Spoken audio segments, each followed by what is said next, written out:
नमस्कार। अभी आप सुनेंगे she hulk attorney at law.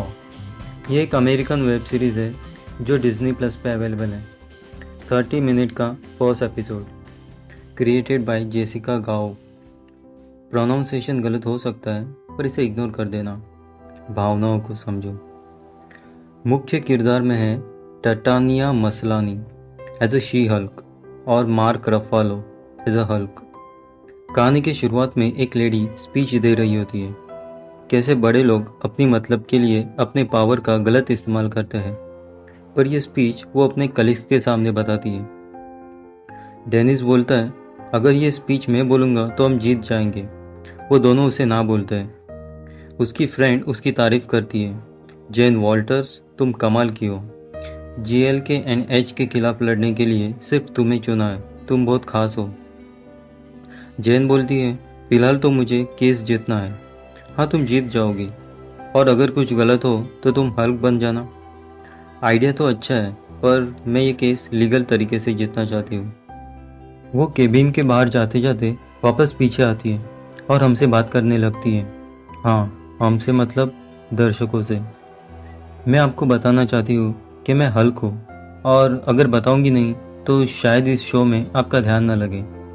और शुरू होता है फ्लैशबैक। वो अपने कजिन ब्रूस के साथ रोड ट्रिप पे जा रही होती है। उन दोनों के बीच की बातचीत, तुम ये क्या चॉपस्टिक के साथ चीतोस खा रही हो ताकि इसका मसाला उंगलियों में न लगे। मुझे ये आइडिया बहुत अच्छा लगा, सही में। कभी कभी वेपर्स खाते खाते भी वो मसाला हाथ में लगता है ना। एनीवे, आगे जेन स्टीव रॉजर्स यानी कैप्टन अमेरिका के बारे में बात करती है। उतने में अचानक से उनकी गाड़ी के सामने एक स्पेसशिप आ जाता है और उस वजह से उनका एक्सीडेंट हो जाता है। दोनों जख्मी हो जाते हैं। ब्रूस की मदद करते करते ब्रूस का खून जेन के जख्मी हाथ पर गिर जाता है, जिसकी वजह से जेन की बॉडी में चेंजेस आते हैं। यहाँ उसका फेस नहीं दिखाई देता। जेन जंगल में अंदर की तरफ भागते जाती है। आगे जंगल में रात के समय उसकी आँख खुलती है। उसके कपड़े फटे हुए होते हैं। जंगल से बाहर निकलकर वो देखती है, उसे एक बार नजर आता है। अपने आप को छिपते छिपाते वो बार की बैक साइड से अंदर वॉशरूम में जाती है। वो अपने आप को साफ कर रही होती है।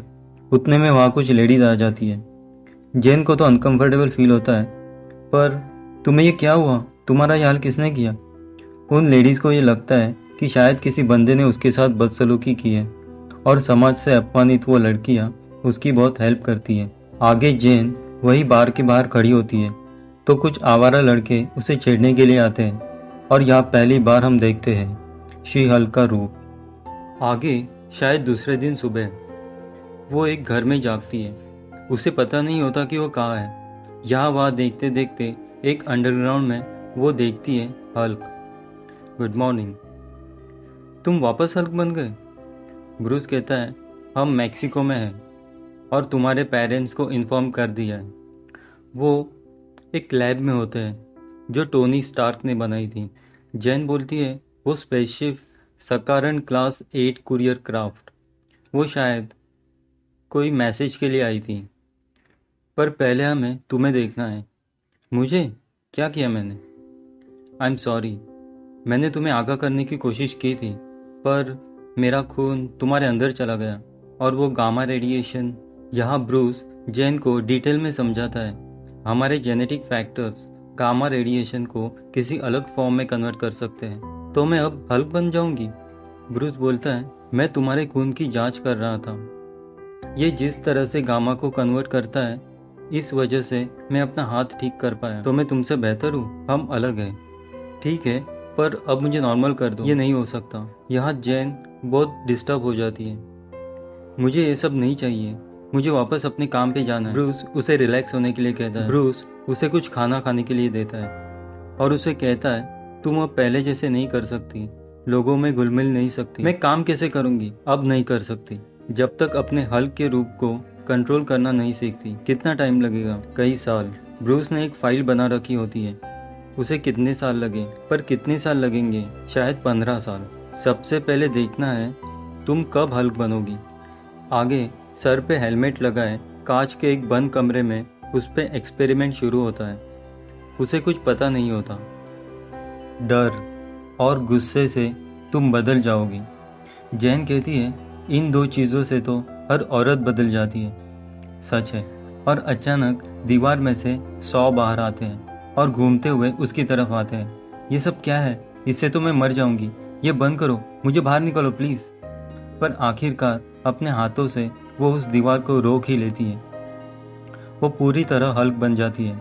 गुस्से से दरवाज़ा तोड़ के ब्रूस की तरफ फेंकती है। जोर जोर से चिल्लाती है, relax relax, easy girl, relax. मुझसे ऐसे क्या बात कर रहे हो, जैसे कि मैं आवारा घोड़ी हूँ। जैन, क्या तुम कॉन्शियस हो? हाँ, ये बहुत अलग है। तुम्हें ज़्यादा तकलीफ नहीं होगी। ब्रूस कहता है, चलो पहला चैप्टर ख़त्म। अब सब ठीक हो गया? नहीं, तुम कब बदलोगी इस पे तुम्हारा अभी भी कंट्रोल नहीं है। यहाँ ब्रूस और जैन के बीच बहुत सारी बातचीत होती है। तुम्हें अभी हल्क के बारे में बहुत कुछ जानना है। तुम्हारा गुस्सा, तुम्हारी गलती जिंदगी और मौत का खेल बन जाएगी। हल्क का गुस्सा छोड़ो, तुम्हारा गुस्सा भी आसपास के लोगों के लिए एक तबाही है। ठीक है, मुझे सिखाओ हल्क बनना। Bruce, dialectical behavioural therapy. ये थेरेपी दो विरोधी हालात को संभालने में हमारी मदद करती है। पहले हम योगा से अपने दिमाग को काबू करना सीखेंगे। ब्रूस कहता है, शायद तुम अभी तैयार नहीं हो। हम कल सुबह कुछ और ट्राई करते हैं। अगले दिन सुबह ब्रूस उसके कान के पास हॉर्न बजाता है और उसका बेड टूट जाता है हल्क बनने की वजह से। तुम्हारा गुस्सा ठीक है? मामूली सा गुस्सा आ रहा है मुझे। आगे ब्रूस उसे छोटी मोटी बहुत सारी बातें समझाता है। तुम्हें 2 तरीके से कपड़े पहनने होंगे, एक जैन के लिए और हल्क के लिए। तुम्हारा बेस्ट फ्रेंड स्पैंडेक्स होगा। आगे पत्थर उठा के फेंकना, जंप करना, बैलेंस करना। पर मैं इन्हें लॉयर की तरह कब इस्तेमाल कर सकती हूँ? अगर ऐसी पावर तुम्हारे पास हो ना, तो इससे तुम अपने आसपास के लोगों को भी खतरे में डाल सकती हो। ओह कूल, यानी जिंदगी की बैंड बज गई। Thanks Bruce. आगे ब्रूस कहता है, अब तक हमने सिर्फ नुकसान देखा है, पर इसके फायदे भी हैं। हम जितनी चाहे उतनी शराब पी सकते हैं और कंट्रोल में रह सकते हैं। अगले दिन सुबह ब्रूस वापस जैन को योगा सिखाने लगता है और जैन का ध्यान नहीं होता। अपनी सांसों को महसूस करो, नए दिन का स्वागत करो। मेरी अपनी एक जिंदगी है जहाँ मुझे जाना है। एक सुपर हीरो को अग्नि परीक्षा से गुजरना ही पड़ता है। मुझे नहीं बनना, मुझे अपने करियर पे कंसंट्रेट करना है। मैं तुम्हें ये समझाना चाहता हूँ कि हालत जैसे भी हो, हम जी सकते हैं। और तुम इस बात को इग्नोर नहीं कर सकती कि हम दुनिया के रखवाली के लिए बने हैं। तो हमें ये ध्यान देना है कि तुम उतनी काबिल बन जाओ कि तुम अपनी ट्रेस को झेल कर अपने जज्बात पर काबू करना सीख जाओ। ये मुझे आता है और मैं तुमसे अच्छा कर सकती हूँ। ये कहते कहते वो शी हल्क बन जाती है। ये मैंने जानबूझकर किया। ओके, तो मैं अभी जा रही हूँ। तुम ऐसे नहीं जा सकती। मैं तुम्हारी जीप लेके जा रही हूँ। इसके बारे में सोचो। कब से यही तो सोच रही हूँ। मैं आराम से हल्क से जैन बन सकती हूँ। मुझे पता है तुम्हें ये नहीं चाहिए था, पर इस दुनिया को कौन प्रोटेक्ट करेगा अगर हम ही मुंह मोड़ ले तो? मुझे सुपर हीरो बनने में कोई इंटरेस्ट नहीं है। मैं तुम जैसा नहीं बनने वाली और ना ही किसी गवर्नमेंट सुपर हीरो टीम का हिस्सा बनूंगी। यह उन दोनों की आर्ग्यूमेंट होती है। जैन गाड़ी लेके जाने लगती है। हल्क उसकी गाड़ी रोकता है। तुम एक बार वापस सोचो। मैंने सोच लिया। जैन गाड़ी स्टार्ट करती है। तुम ऐसे कुछ भी कहकर चली जाओगी? तुम अकेले हल्क नहीं हो यहाँ। वो गाड़ी चला देती है जिससे हल्क पत्थरों में जा गिरता है। उसे देखने के लिए जैन गाड़ी से बाहर निकलती है, पर हल्क ठीक होता है। ब्रूस उसे वापस समझाता है, तुम्हारी थेरेपी वेरेपी गई भाड़ में। और शी हल्क हल्क को एक पंच मारती है। यहाँ शी हल्क और हल्क का फाइटिंग सीन है जो काफ़ी एंटरटेनिंग है। उनकी फाइटिंग की वजह से हल्क का बार टूट जाता है। मेरा बार। यहाँ दोनों रिलैक्स होते हैं। आखिर ब्रूस मान जाता है। जैन अपनी ज़िंदगी में लौट सकती है। जैन कहती है, मुझे माफ़ कर देना अगर कुछ भली बुरी बातें बोली हो जो कि सच थी। ऐसी माफ़ी जो ताने ज़्यादा लगती है। तुम टिपिकल लॉयर हो। मैं हल्क जैसी भी हूँ, पर लॉयर बहुत अच्छी हूँ। और जैन वहाँ से निकल जाती है। फ्लैशबैक ख़त्म। तो ये थी मेरी कहानी। तब से अब तक कोई दौरा नहीं पड़ा। इस बारे में मेरी फैमिली और निकी जानती है। और अब आप जानते हो, मैं सही थी और ब्रूस गलत। तो मैं जाती हूँ, केस जो जीतना है। Lawyer show. आगे कोर्ट रूम ड्रामा। जेन वॉल्टर्स की बारी आती है बात करने की। जैसे ही वो अपनी स्पीच शुरू करती है, दीवार तोड़ के एक लेडी सुपर हीरो आ जाती है। सब लोग डर के छुप जाते हैं, जेन वॉल्टर्स भी। निकी आकर जेन को कहती है, अभी बदलने का वक्त आ गया, पर यहाँ सबके सामने अपना फर्ज निभाओ। ये मेरी फेवरेट ड्रेस है। निकी बोलती है, जेन अपने जूते। और वो अपने जूते निकालती है।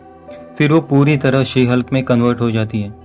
सब लोग उसे देखते हैं। अब तुम कौन हो? Jennifer Walters, attorney at law.